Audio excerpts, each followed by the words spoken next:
ये सवाल लो जी, 2 स्लाइडों पे ख़त्म हो जाते हैं। सबसे पहले काम करते हैं, सीधे सीधे सवाल देख लेते हैं। Explain the term quasi contract, briefly describe different type of relationship commonly referred to as quasi contract under contract act, 10 number. अब इतना बड़ा सवाल आने के चांसेस कम है, लेकिन बहरहाल एक ज़माने में उन्होंने कॉसाई कॉन्ट्रैक्ट और उसकी एग्जांपल्स पूछ ली, सारा का सारा रट्टे वाला सवाल 10 number. Obligation of person enjoying benefit under quasi contract, अगर कोई बंदा बेनिफिट एंजॉय कर लेता है तो उसके बारे में 5 नंबर के लिए एक रूल पूछ लिया। पुराने ज़माने में इसमें ज़रा ज़्यादा डिटेल्स होती थी तो इसलिए उन्होंने 5 नंबर दिया हुआ है। अब अगर वो पूछें तो 3 नंबर से भी काम चल सकता है। एक और रट्टे वाला सवाल, under the provision of contract briefly describe various type of quasi contract, 5 number. तो कभी भी नंबर से जज नहीं करना कि वो ज़्यादा लिखा हुआ देखना चाह रहे हैं या कम लिखा हुआ देखना चाह रहे हैं। आपको जो आता है आपने बता देना है, और अगर डाउट हो रहा हो कि जो मैं बता रहा हूँ कहीं कम तो नहीं, शायद उन्होंने ज़्यादा तो नहीं मांगा था, तो ज़्यादा लिख देने में भी कोई हर्ज नहीं है। पेपर में time management is never an issue, मैं बार बार आपको बता रहा हूँ। अगर आपको लग रहा हो कि नंबर ज़्यादा हैं, कहीं वो अगली वाली बात भी तो नहीं पूछी हुई इन्होंने, तो ये सोच के परेशान मत रहें, लिख के परेशान हो जाए, खैर है।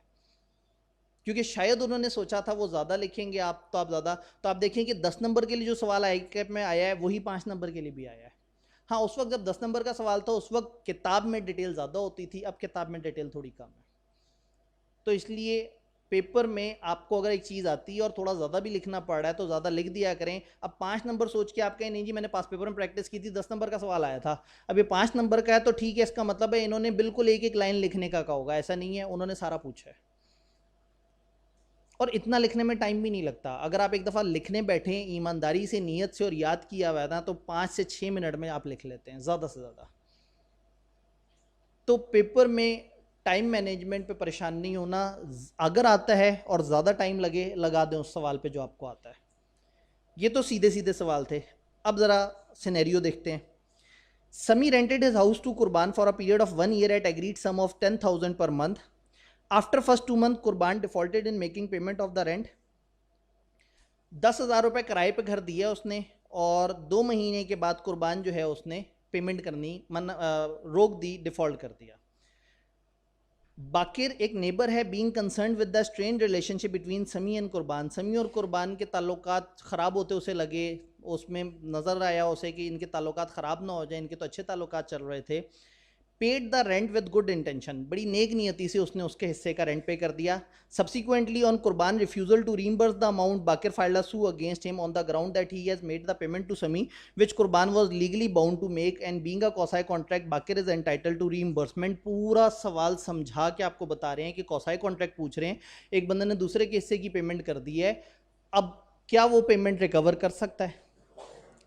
एक बंदा दूसरे के हिस्से की वो पेमेंट अगर कर दे जिसमें वो इंटरेस्टेड हो, यहाँ पेमेंट के अगर होने ना होने से कमर्शियली उस बंदे को कोई फ़र्क पड़ता होता तो हम कहेंगे कि जी यहाँ पे उसका इंटरेस्ट था।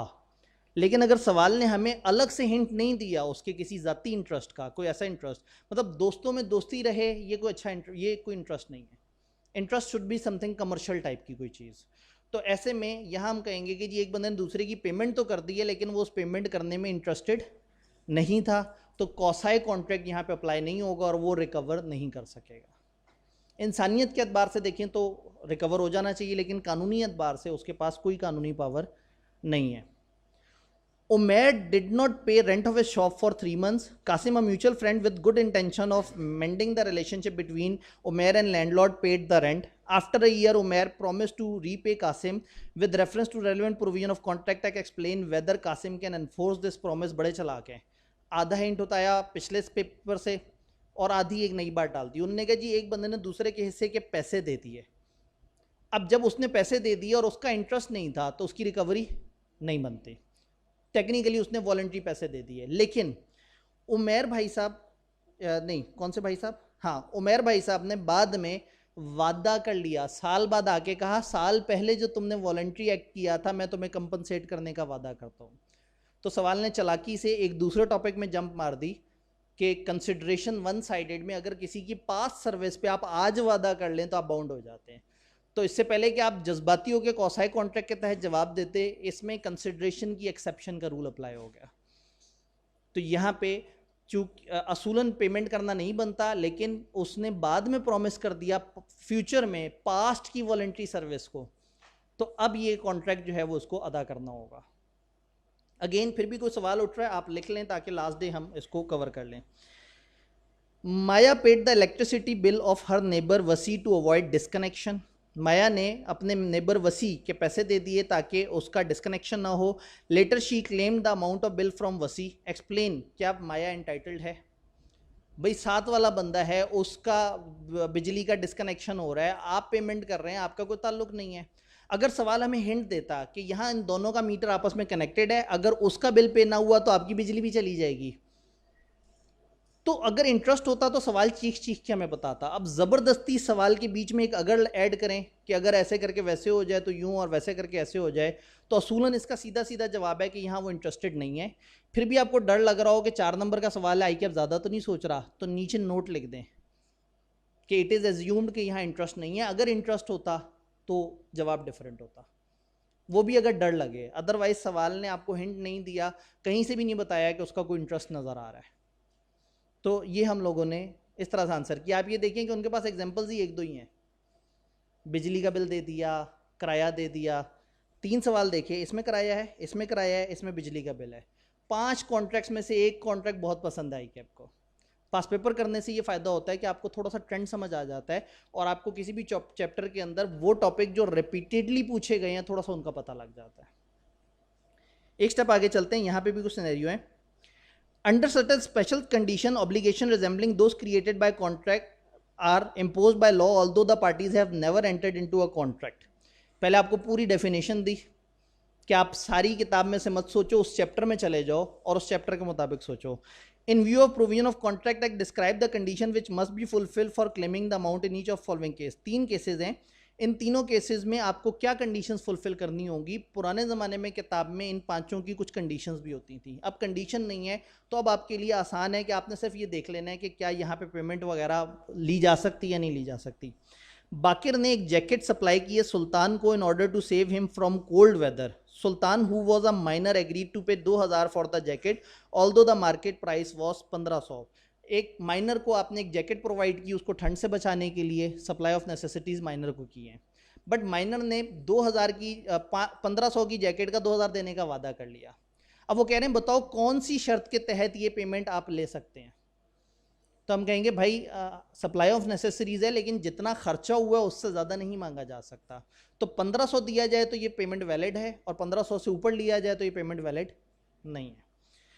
Ruhi who paid the electricity bill of Saulat without being asked is not demanding payment from Saulat. Again पीछे वाले ही सवालों की तरह से बगैर उसके कहे इसने पेमेंट कर दी है, तो ऐसे में हम कहेंगे कि जी अगर वो इंटरेस्टेड हुई तो रिकवर कर सकती है, अदरवाइज या इंटरेस्टेड हुआ तो रिकवर कर सकता है। पता नहीं रूही जो है, रूही क्या होगा, फीमेल होनी चाहिए। रूही सराइकी में रेत को कहते हैं शायद, अगर कोई सराइकी लैंग्वेज समझता है। नहीं, किसको? कपास? नहीं नहीं, वो तो रोही होता है, रोही, रोही जी। एच आप गायब कर गए, चलें इसका मतलब है मेरा अंदाज़ा गलत है। चलें जी, शायद फेसबुक पे कोई जवाब दे दे, क्योंकि मेरी अंडरस्टैंडिंग ये है कि सराइकी में रोही रेत के इलाके को कहते हैं। मोहसिन नहीं, समी भी है। समी a colleague picked up goods purchased by Nadia from supermarket and took them to her car. Nadia did not object to it. Sami demanded service charges from Nadia. लो जी, नादिया के सामने समी ने उसका सामान उठाया, उसकी गाड़ी तक पहुंचाया, वो सुकून से देखती रही सब कुछ, और अब एंड पे उसने कह दिया जी पैसे। सवाल ये है कि केड़े पैसे। ये अब आपकी राइटिंग पे डिपेंड करता है, आप दोनों तरफ इसका आंसर कर सकते हैं। एक तरफ आप ये कहें कि अगर वो कुली, देखें कुली कहाँ होता है, रेलवे स्टेशन पे, तो यहाँ क्या कर रहा है, सुपरमार्केट के पास, तो शायद ये सुपरमार्केट वालों का अपना कुली हो। अब माहौल से ऐसी फीलिंग, अब आप उस तरफ निकल जाएं, आप कहें अगर ये सुपरमार्केट का अपना कुली है और उसकी ड्यूटी है कस्टमर्स का माल गाड़ी में पहुंचाना, तो फिर उसका पैसे मांगना मुनासिब नहीं है, क्योंकि कंसिडरेशन ऐसी चीज़ की नहीं मांग सकते जो कि आपकी ऑलरेडी ड्यूटी है। अगर आप उस तरफ चले जाएं, दूसरी तरफ चले जाएं, आपकी आंखों के सामने एक बंदा आपको मेहरबानी कर रहा था, और चूंकि वो कुली और कुली ऐसी मेहरबानी के पैसे लेते हैं, तो आपको पता था कि जो वो कर रहा है वो इस नीयत से कर रहा है कि वो आपसे पैसे मांगेगा, और आपने वो होने दिया, तो अब ऐसे में उसको पैसे देने ज़रूरी हो जाएंगे। तो इस सवाल को दोनों तरफ आंसर किया जा सकता है। आईकैप के कई दफ़ा जो सोल्यूशन है जिसकी बेस पे मार्किंग करते हैं, एक एक सवाल के 5-5 सॉल्यूशंस भी होते हैं उनके पास, कि एक सवाल में स्टूडेंट ये सोचे तो ये जवाब हो सकता है, फ्रॉड में जाए तो ये जवाब हो सकता है, फलाना। ये जो रिकमेंडेड सॉल्यूशन आते हैं इसके अंदर उन्होंने कोई एक ऑप्शन के तहत डिस्कस कर दिया होता है, लेकिन ऐसा हो सकता है कि एक सवाल के दो लोग अलग अलग जवाब दें और दोनों अच्छी लॉजिक दें और दोनों का जवाब सही हो सकता है, एक येस कह रहा हो और एक नो कह रहा हो। तो पेपर में अगर आपको लॉजिक समझ आ रही है तो ये नहीं सोचना कि मैंने ऐसा पास पेपर देखा था उसमें तो उस तरह से जवाब था तो मैं उसी को कॉपी करूं। अगर आपको लॉजिक समझ आ रही है आप अजम्पशन देके डिफरेंट जवाब दे सकते हैं। आखिरी सवाल की तरफ आते हैं, फिर अगले चैप्टर पे जाएंगे। Mohsin acquired a piece of agriculture land in Moro. Moro में मोहसिन ने एक लैंड एक्वायर की है एक लोकल लैंडलॉर्ड से, कासिम सोमरो। कासिम सोमरो एक लैंडलॉर्ड है, उससे आपने ज़मीन ली है 20 साल की लीज पे।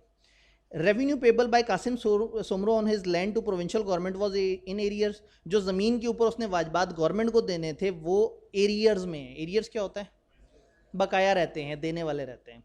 As a result the land was advertise for sale by government. Government ने कह दिया हम ये ज़मीन बेचने लगे हैं और उन्होंने उसकी मशहूरी दे दी। Mohsin in order to prevent the sale of land paid the sum due by Qasim Soomro to the provincial government. Mohsin ने उस ज़मीन को बिकने से बचाने के लिए उसका टैक्स अदा कर दिया। अब सवाल ने जब इंटरेस्ट बताना होता है ना तो ऐसे बताता है, इतना डिटेल में जाके आपको पूरी कहानी समझाता है कि आपको साफ नजर आए कि इंटरेस्ट है।